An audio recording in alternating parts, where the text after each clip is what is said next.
একটু উঁচাতে ধানটা পানির জন্য একটু উঁচাতে ধান কাটতেছিল। ওই সময় কিছু বাংলাদেশি আমাদের কৃষক যারা ভুল করে মনে হয় পা দিয়েছে ইন্ডিয়াতে, অথবা তারা চলে আসছে, আমাদের দুইজন বাংলাদেশিকে ধরে নিয়ে হচ্ছে বিএসএফ এর বিরুদ্ধে। তারাও সুযোগ পেলে এরকম ভারতীয়দেরকে ধরে নিয়ে আসবে। তবে ভিডিওতে যেই দুজন ভারতীয়কে দেখা গেল, আমার মনে হচ্ছে তারা দুজন হচ্ছে খুবই নিরীহ, একেবারেই হচ্ছে সাদাসিধে মানুষ। একজন হচ্ছে উপজাতি সম্প্রদায়ের।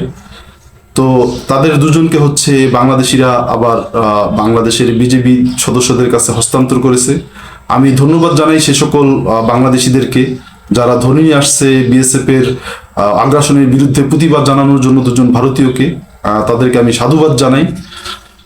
এমনিভাবে তাদেরকে আরো সাধুবাদ জানাই, তারা এই দুজন ভারতীয়ের উপরও কোনো অত্যাচার করেনি। আপনারা ভিডিওতে খুব সুন্দরভাবে দেখতে পেলেন যে দুজন ভারতীয়র সাথে কথা বলছে স্থানীয় লোকজন। তাদের সাথে কোনো প্রকার হচ্ছে মারধরের ঘটনা ঘটায়নি বাংলাদেশের জনগণ। তাদেরকে নিরাপদেই রাখা হয়েছে। তো এই হচ্ছে দর্শক বর্তমান সীমান্ত জেলাগুলোর অবস্থা। ভারতীয় বিএসএফ এর বেপরোয়া গতিবিধির কারণে হচ্ছে প্রতিনিয়ত বাংলাদেশি কৃষকরা, বাংলাদেশের জনগণ এরকম ভাবে হচ্ছে প্রতিনিয়ত হেনস্থার শিকার হচ্ছে। আমি এর তীব্র প্রতিবাদ জানাই। বিএসএফ কে এই মনোভাব থেকে ফিরে আসার আহ্বান জানাই। এবং বর্তমানে আমরা দেখতে পাচ্ছি বাংলাদেশের বিজেপির অবস্থান খুবই শক্তভাবে তারা হচ্ছে প্রতিবাদ জানিয়ে যাচ্ছে।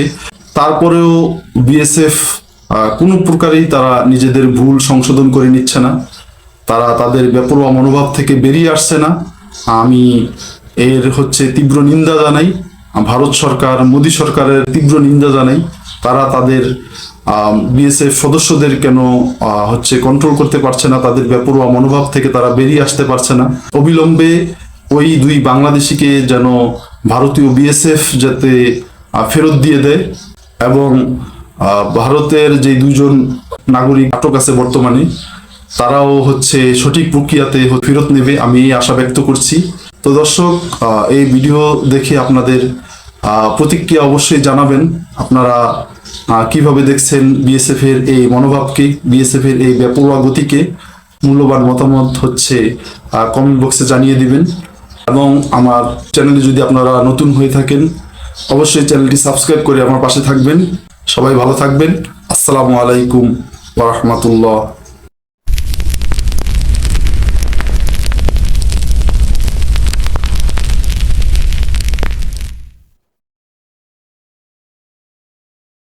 একটু উঁচাতে ধানটা পানির জন্য একটু উঁচাতে ধান কাটতেছিল। ওই সময় কিছু বাংলাদেশি আমাদের কৃষক যারা ভুল করে মনে হয় পা দিয়েছে ইন্ডিয়াতে, অথবা তারা চলে আসছে, আমাদের দুজন বাংলাদেশিকে ধরে নিয়ে হচ্ছে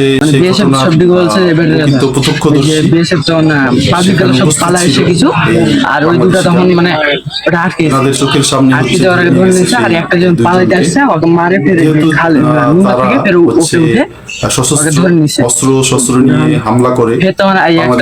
তখন কিছুই করার থাকে না। আঙ্কেল আছে ওখানে, বলবো যে সীমানা কোথায় হচ্ছে অর্ধেক বাংলাদেশ আর অর্ধেক বিভিন্ন ভাবে হচ্ছে ভারতে পড়ে, এটা বলছে, তাও আর শুনিনি। দুটাকে তখন মানে এভাবে একে আর একটা এদিকে মানে হ্যান্ডকাপ লাগে, আর একজনের গামছা হাতে গামছা বেঁধে নিয়ে চলে গেল। একটা দেশ আগে হাঁটতেছে আর নিয়ে চলে গেল। আর সে তখন আমাদের বাংলাদেশের মানে পাবলিক গুলা, আমরা তখন মানে ভারতের পাবলিককে দুটা উঠে নিয়ে চলে আসছে, যে বিনা দোষে কিনে নিয়ে যাবে, উঠে নিয়ে চলে আসছে ইন্ডিয়ান বিএসএফ। পরবর্তীতে তাদের কাছে আমাদের বিজেপি গেছিল, ব্ল্যাক মিটিং করেছি, এবং কিছুক্ষণ পরে তাদের ভারতের লোক এদিকে কাজ করতে আসছে। দুজনকে হচ্ছে দুজনকে আমাদের গ্রামবাসী ধরে নিয়ে আসছে। পরে যেহেতু বিএসএফ বর্তমান পরিস্থিতি আমাদের এখানে এরকম, আমরা দ্রুত দাবি করছি লোকজনের যাতে ছেড়ে দেয়। তারা কৃষক, তারা কোনো গ্রামের সাথে জড়িত না। নাম বলো, কি নাম? অভিনাথ। বাড়ি কোথায়? অনন্তপুর। বাবার নাম কি? রেন্টুডু। হ্যাঁ, ওই যে ঘুরাই দিতে কি থানা কি তোমাদের? থানা গঙ্গারামপুর জেলা, দক্ষিণ দিনাজপুর। আপনার ফিলিপ সরেন। পিতার নাম আদিবাসী। তোমার ঠিকানা কোথায়? তো দর্শক, অনন্তপুর, একই গ্রামে দুজনে। ভিডিওতে দুজন ভারতীয়কে দেখা গেল, যারা ভারতীয় কৃষক। তারা হচ্ছে কাজ করার জন্য আসে, তাদেরকে হচ্ছে বাংলাদেশের কৃষকরা হচ্ছে এরকম ভাবে ধরে নিয়ে আসে। তো এখানে আমি বলবো যে বাংলাদেশি জনগণ ঠিক কাজটাই করেছে। উচিত জবাব দিয়েছে বিএসএফ কে।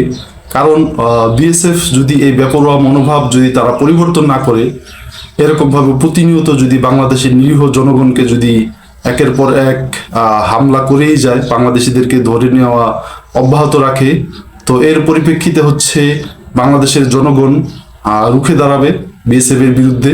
তারাও সুযোগ পেলে এরকম ভারতীয়দেরকে ধরে নিয়ে আসবে।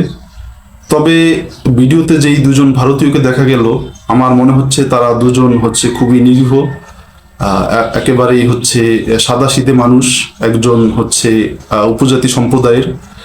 তো তাদের দুজনকে হচ্ছে বাংলাদেশিরা আবার বাংলাদেশের বিজেপি সদস্যদের কাছে হস্তান্তর করেছে। আমি ধন্যবাদ জানাই সে সকল বাংলাদেশিদেরকে যারা ধরে নিয়ে আসছে বিএসএফ এর আগ্রাসনের বিরুদ্ধে প্রতিবাদ জানানোর জন্য দুজন ভারতীয়কে। তাদেরকে আমি সাধুবাদ জানাই। এমনিভাবে তাদেরকে আরো সাধুবাদ জানাই, তারা এই দুজন ভারতীয়ের উপরও কোনো অত্যাচার করেনি। আপনারা ভিডিওতে খুব সুন্দরভাবে দেখতে পেলেন যে দুজন ভারতীয়র সাথে কথা বলছে স্থানীয় লোকজন, তাদের সাথে কোনো প্রকার হচ্ছে মারধরের ঘটনা ঘটায়নি বাংলাদেশের জনগণ, তাদেরকে নিরাপদেই রাখা হয়েছে। তো এই হচ্ছে দর্শক বর্তমান সীমান্ত জেলাগুলোর অবস্থা। ভারতীয় বিএসএফ এর বেপরোয়া গতিবিধির কারণে হচ্ছে প্রতিনিয়ত বাংলাদেশি কৃষকরা, বাংলাদেশের জনগণ এরকম ভাবে হচ্ছে প্রতিনিয়ত হেনস্থার শিকার হচ্ছে। আমি এর তীব্র প্রতিবাদ জানাই, বিএসএফ কে এই মনোভাব থেকে ফিরে আসার আহ্বান জানাই। এবং বর্তমানে আমরা দেখতে পাচ্ছি বাংলাদেশের বিজেপির অবস্থান খুবই শক্তভাবে তারা হচ্ছে প্রতিবাদ জানিয়ে যাচ্ছে। তারপরেও বিএসএফ কোনো প্রকারেই তারা নিজেদের ভুল সংশোধন করে নিচ্ছে না, তারা তাদের বেপরোয়া মনোভাব থেকে বেরিয়ে আসছে না। আমি এর হচ্ছে তীব্র নিন্দা জানাই, ভারত সরকার, মোদী সরকারের তীব্র নিন্দা জানাই।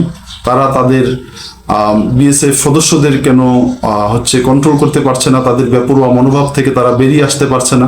অবিলম্বে ওই দুই বাংলাদেশিকে যেন ভারতীয় বিএসএফ যাতে ফেরত দিয়ে দেয়, এবং ভারতের যে দুইজন নাগরিক আটক আছে বর্তমানে, তারাও হচ্ছে সঠিক প্রক্রিয়াতে ফেরত নেবে, আমি এই আশা ব্যক্ত করছি। তো দর্শক, এই ভিডিও দেখে আপনাদের প্রতিক্রিয়া অবশ্যই জানাবেন। আপনারা কিভাবে দেখছেন বিএসএফ এর এই মনোভাবকে, বিএসএফ এর এই বেপরোয়া গতিকে? মূল্যবান মতামত হচ্ছে কমেন্ট বক্সে জানিয়ে দিবেন। এবং আমার চ্যানেলে যদি আপনারা নতুন হয়ে থাকেন, অবশ্যই চ্যানেলটি সাবস্ক্রাইব করে আমার পাশে থাকবেন। সবাই ভালো থাকবেন। আসসালামু আলাইকুম ওয়া রাহমাতুল্লাহ।